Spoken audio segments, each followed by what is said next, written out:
and welcome back to Ghouls Night In, the spooky chat show with your best ghoul friends. I'm Penny Snark, And I'm Midge Munster.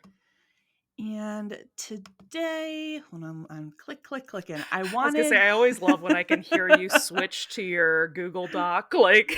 Right, it's like spoiler alert, sometimes I try to edit the clicking out, but a lot of times I forget and I click while I'm talking, so then I can't do that.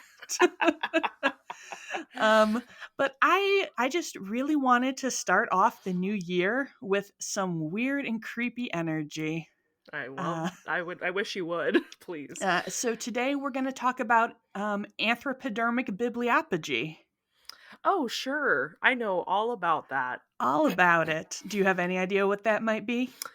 It sounds like there's the word anthro in there. Mm-hmm. Human history? I don't know.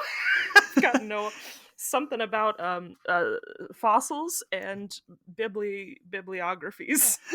Well, you did identify all the correct terms. But this is the practice of binding books with human skin. Oh, hell yeah. We gonna Oh, get into some Necronomicon. oh, hell yes. Yeah, so as you so astutely mentioned, obviously in the Evil Dead series, we got the Necronomicon that's bound in human skin.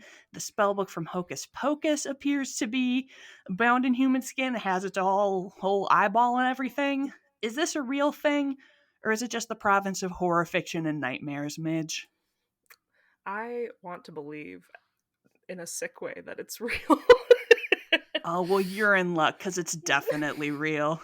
Yay! And it could be both less common and more common than we think. Are you confused? Let's dig in.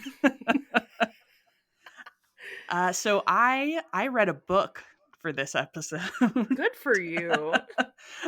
So I read Dark Archives by Megan Rosenblum, who is a medical librarian who is involved in the research and testing of purported human skin books. Wow, Uh, that's someone's job. right? Good for you. So there's a lot of great content about this topic. Obviously, this book, which came out in 2020, is really great. Megan has also appeared on the Ologies podcast, and there is an Ask a Mortician video about the topic. So Mm. definitely check those out if you guys are looking for more quality human skin content after we talk about it today. I have to ask, how did you get here? Like what made you want to do this episode? Oh man. So this is something that I had a previous interest in. Um Sure. I had I'd seen like the video, I think, and I'd listened to the podcast previously, and I was like, oh man, I remember I was trying to think of like just something weird, because I was like, we haven't done just like a good old fashioned like weird creepy thing for a while.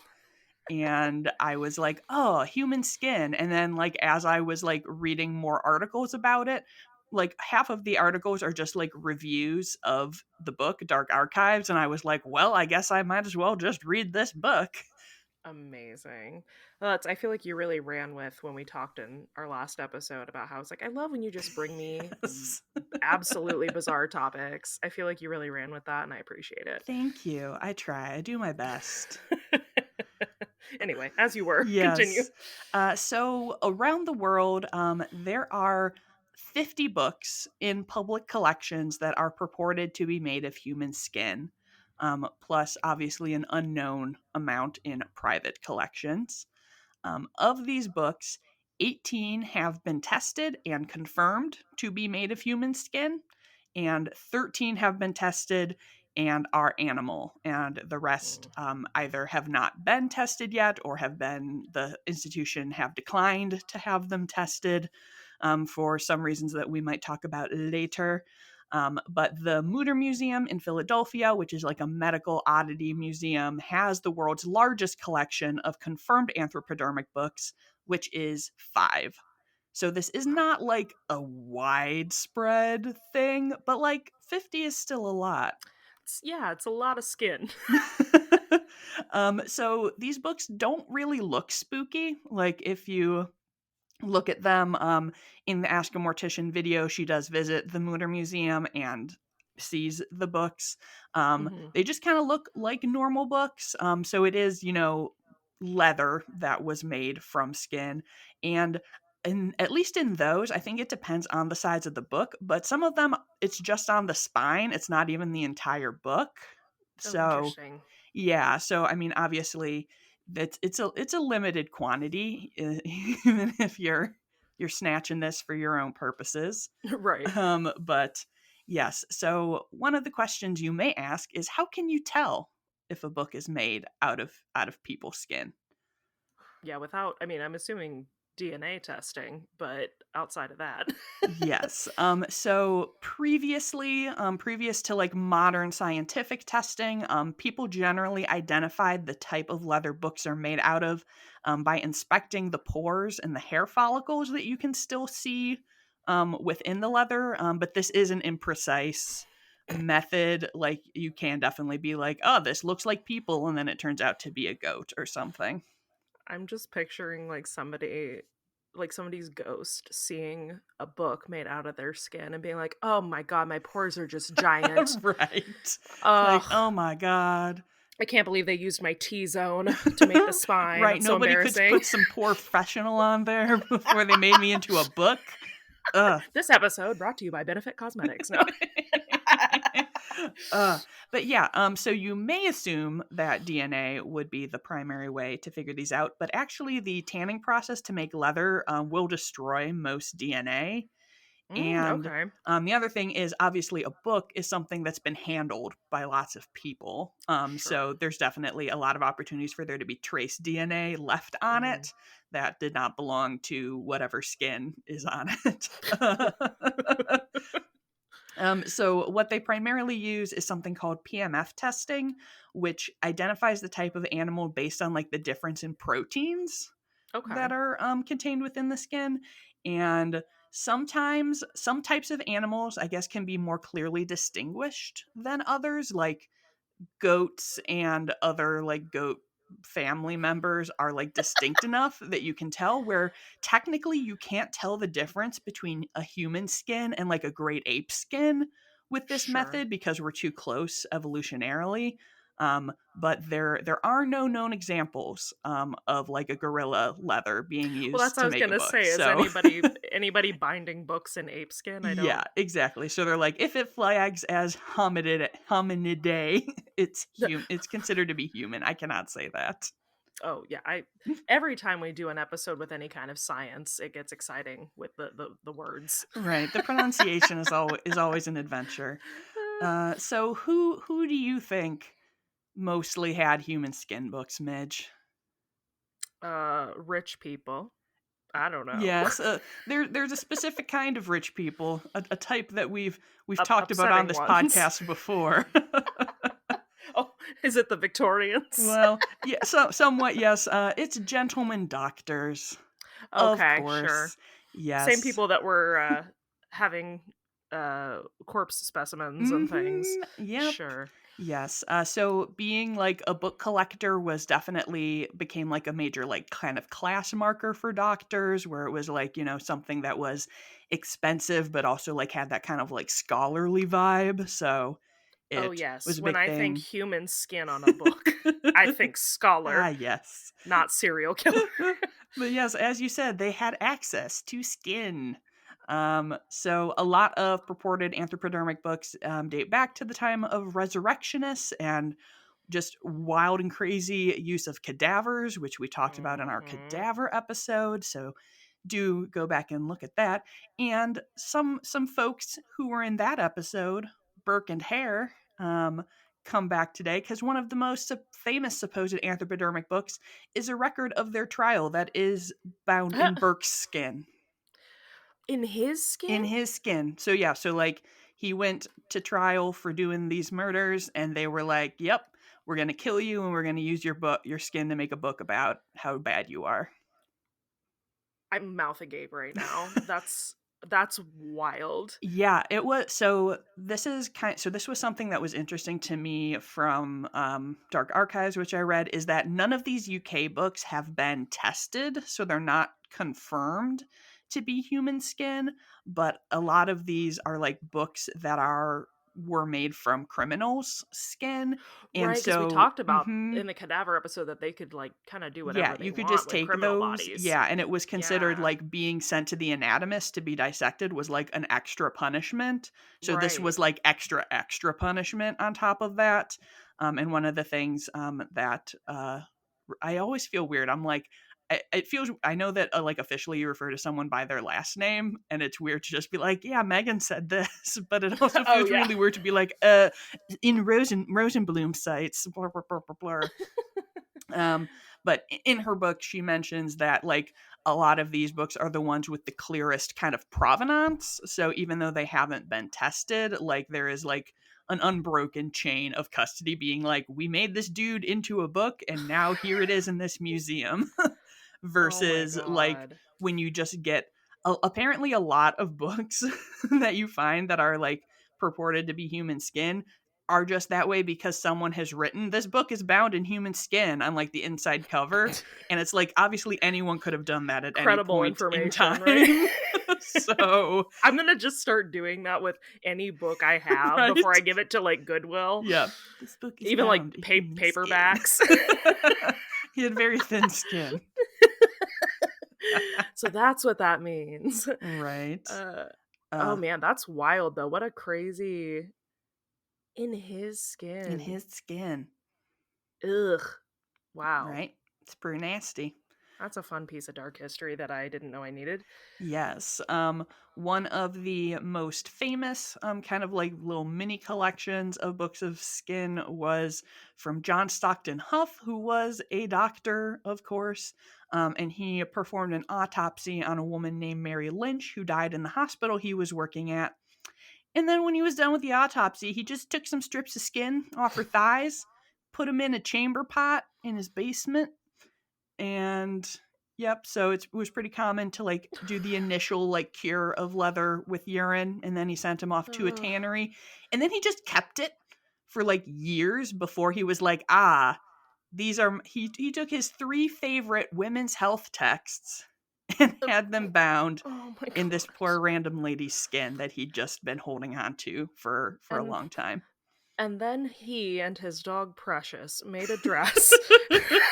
Like, oh my god, what is happening, people? I mean, like, okay, Right. here's the thing, right? Like, I get the morbid curiosity aspect. I do. Like, I understand why people might be like, "Oh, I want to see," but I couldn't follow through with it. You know, like I wouldn't want to have human skin in my basement. Yeah, yeah, and it's just I don't know. So this was something that obviously I had in my list, and we can just talk about it now. But I think both this and the cadaver episode just really demonstrate like how much our ideas of like bodily autonomy have changed, and just that people, especially doctors in this period, just were so separate, considered themselves Mm-hmm. so separate from the people that they were treating. A lot of the times, as we said, these are criminals, these are poor people, and they're just like, LOL, I'm going to take some of this skin. And it's like, no, you can't do that. And Yeah. that was one of the points that Megan Rosenblum made in her book, was that we do, when we think of stuff made of skin, we think of like serial killers or Nazis, and like those are not like who is making these books. These were people who considered themselves respectable and were considered respectable by society, and that you kind of have to like you have to grapple with that and not just say, oh Right. yeah, this is a weird creepster thing. You're just like, oh no, like people were like, this is cool and rare and acceptable, and that's Well, and I almost worse. also yeah, and I do also understand too, like being a medical professional, there probably is a level of you have to remove yourself from the person when Yeah. dealing with the body a little bit because of the stuff you've seen. So I do understand maybe a bit in that regard, but then to make a book, that's another step. Yeah. That's we've taken another step past where I feel like it's normal. Right. We certainly have. Nice of him to do women's health texts though. Right. Feminism. Right. I know that's the part that makes it the wildest, that he's just like, ah yes, I'm a champion of women's health. That's why I have this lady leather. Not lady leather.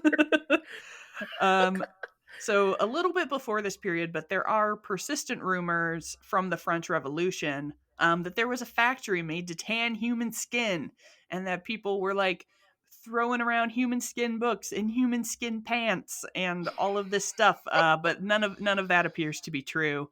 All of the books she's tested from that area were non-human. But my favorite thing was from this section that someone in a footnote to their little like paper about how there's totally this human skin factory, um, it notes that the high quality of man leather, but that women's skin wasn't as strong because of its softness. Oh, And I'm sure. like, rude. Seems like another way to discredit women. Right? And I'm like, wouldn't it be like, isn't everything like, oh, this is like the finest buttery like calf leather? Like, shouldn't you want our luscious soft skin to be made into your leather? Why don't you want my Why don't you leather? want my leather? Very weird. But yeah, so as we said, there are lots of fake human skin books where people are just like, hey, this is human skin, and people are like, I guess so. And that's just for money. Like, obviously these books are very rare, and to the right type of collector, that is something that is a bonus. Sure. Um the so and related to that, one of the latest I don't know, versions of this that was found were some books that were bound in human skin in 1934. Oh, well, that's pretty recent. Yep. And so these are one of the ones that are like so strange to me, and just something that really kind of like, I guess, challenges your thoughts about it. So these were made, commissioned by a gentleman named Charles Hartman, and they are both books of Phyllis Wheatley's poetry, who was a very famous enslaved woman who wrote poetry. And like, there was a whole trial where they were like, a slave couldn't write this because it, has feelings and things. Oh my god. And they did. And like, people kind of talk about it as being like, by proxy, like the humanity of black people was on trial. And they did end up Hmm. saying like, yeah, I guess she wrote these. And she was like a teenager who wrote this awesome poetry. And this dude, and obviously in slavery times, and then Right. up here in more modern times, this guy was like, there is, not enough value given to like black artists and writers. And so he was like, I'm going to bind these books in human skin to make them ultra valuable. Interesting. So, like, just kind of coming from that perspective, like, obviously there are unflattering parallels to draw there between Right. slavery and the use of someone's literal body for a Well, commodity. But and it's just what interesting that that's not the way that like he thought about it. yeah, well, and also a whole other layer, I'm assuming, I'm hoping, uh weirdly, that it was white people's skin, and therefore like making it white made it more valuable, question mark. I don't know. There's so many Yeah, no. So so she does talk about that. So the way the book is kind of set up is like each chapter is about a specific anthropodermic book that she like looked Mhm. into, and then kind of like themes around that. And Yeah. this one was in one talking about that, and that there is a famous, now known to be fake book that was said to be um, bound in the skin of Crispus Attucks, who was the first person to die in Mhm. the Revolutionary War. Yeah. And that turned out to not be the case. But she does talk about that, and I think she said that like from her studies, like she can't find anything that like the provenance would support that it was made from a non-white person. And I think, I don't know. I'm just like, once it's leather, can you tell? Right. And Like, also like I and don't know which I feel worse about. yeah. like everything about that is just bizarre. And but yeah, like you said, I mean, weirdly his heart was in the right place? Right. Question mark. Yeah. Yeah. Big question mark. Heart was in the right place, skin was not. Yes, skin was not where it belonged. So there are differing opinions about these books from a kind of library perspective. A lot of librarians, kind of take the tack that these are historic items and that they are kind of entrusted with the care of all sorts of items that may be distasteful personally or in some Mm-hmm. ways, and that they should be treated respectfully and preserved. Some people think that you should bury them because they're like, oh, give it a proper burial kind of Sure. perspective. This was actually something that I was aware of. There was a big kerfuffle when some books at Harvard were proved through this testing to be of human skin, because they wrote a pretty tasteless blog post about Mm. it and made like a Hannibal Lecter reference and stuff. And a lot Sure. of people were very offended by that kind of blasé, kind of like scandalous treatment Yeah. of the books, which I would agree with. I don't think that that was an appropriate way to discuss these items. And some people, which I found really interesting, are kind of resentful of like the morbid interest in these books. Like they don't want their institution to be known for having a weird, creepy book.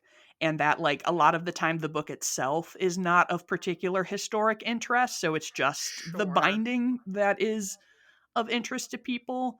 And that is one of the reasons cited for why some institutions don't want to have their books tested if they're like purported to be of Okay. human skin. They're like, we don't want the press about this. We don't want to know about this. And this program that Megan runs, do not they do not publicize any of their tests. So like if they do a test, they tell the institution, and it's up to them whether they want to discuss the results of it or not. That's good at least. That's nice. Yeah. And so one thing that I was like, I'm curious. Do these books count as human remains? Um, Mm. it depends. Legally. So in some places, so the UK, except for Scotland, for example, anything that has been, quote, transformed by human skill counts as a cultural artifact. So this book would not legally be considered remains. Hmm. So that's something that is mostly in place for like some like indigenous items that may have Sure. parts of a human remain as part of it. But of course, the UK doesn't necessarily have great history with museum artifacts, so don't know, can't tell you whether or not I agree with that assessment.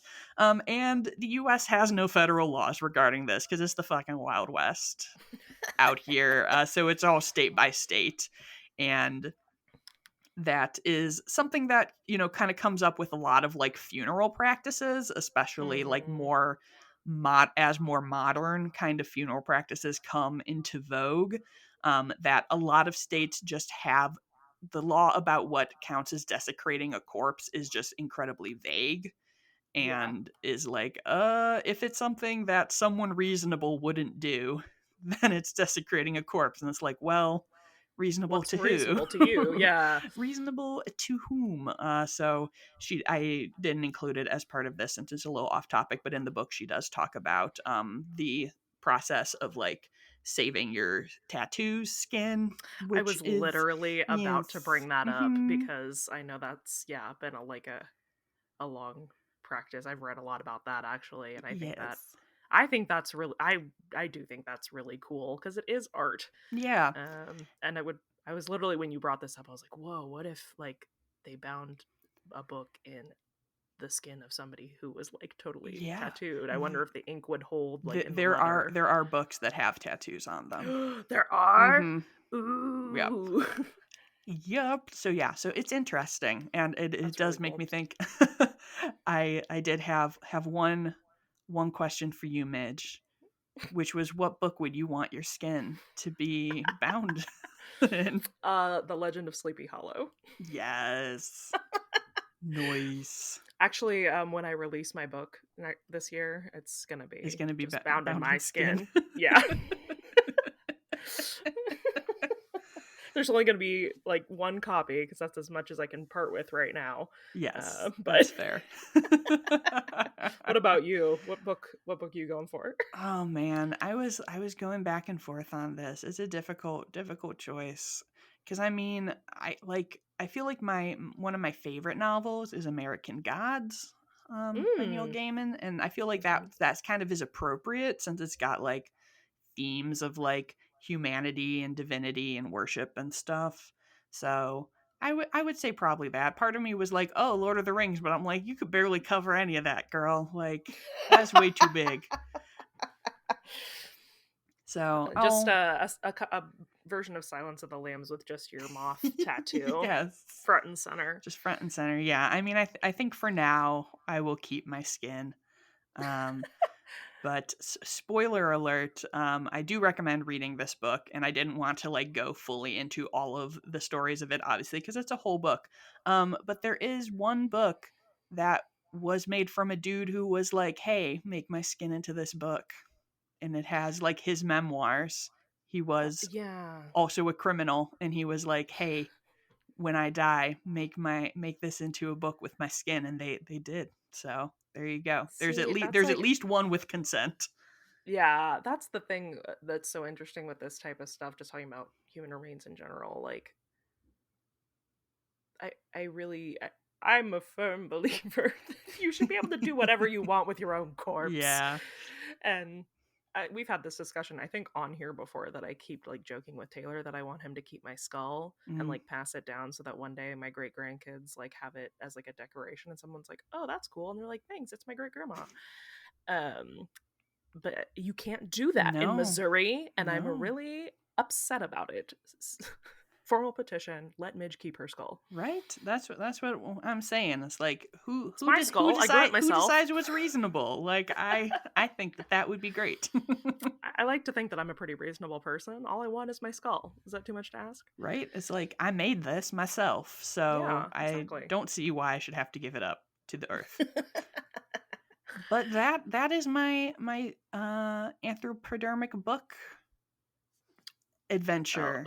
I can certainly say that was not even on my list of things I thought we might be covering today. So you score one for Penny for shock and awe. Yay! Yeah, I don't know. I love the weird stuff. There's definitely some very bizarre things when you dive into this. So check it out if you guys knew about this or have been interested in it. Let us know if you know what book you would want to be part of for all eternity, or just let us know. I would love to hear about it. Yes, definitely. All right. Well, thank you all for joining us today in our first episode of 2023. Whoop, whoop. We're here, and start. Why don't you start this fresh new year off by giving us a review? Yeah, do it. Do you have a review to share with us today, Midge? I sure do. All right, so this is a review from, I'm so sorry, I'm probably not going to say this correctly. M. Villanueva, I believe is the name. Mm. And the title of this review is "What's Up, Witches?" with a crystal Hey. ball emoji. So this says, I have been a long time follower of Penny and Midge across various social platforms and was so excited when they launched the pod. They got me through the end of grad school. For 30 minutes every week, I would basically hide under my desk in my office and let them transport me to a wonderfully spooky, cozy alternative dimension. Alternate. Whoa! Ooh. Alternate dimension. I can read. It's fine. Midge and Penny are great storytellers. Their research is always thoughtfully done, and they're funny to boot. Even when I don't have previous knowledge on the topic, the pod is always engaging and the vibes are immaculate. Confirmed fangirl for life. Ghost emoji. That is a great review. Thank you so much. And yeah, if you have something to say, please feel free to leave us a review on Apple Podcasts or anywhere that else that will let you. We haven't figured out that anywhere else will yet. Yes. Oh my goodness. And if you would like to follow along and keep up with what we're doing, you can follow the podcast on Instagram at Ghouls Night In Pod. And if you're looking for me, you can find me at Penny Snark. And you can find me at Midge Munster. And until next time, Goodbye. goodbye.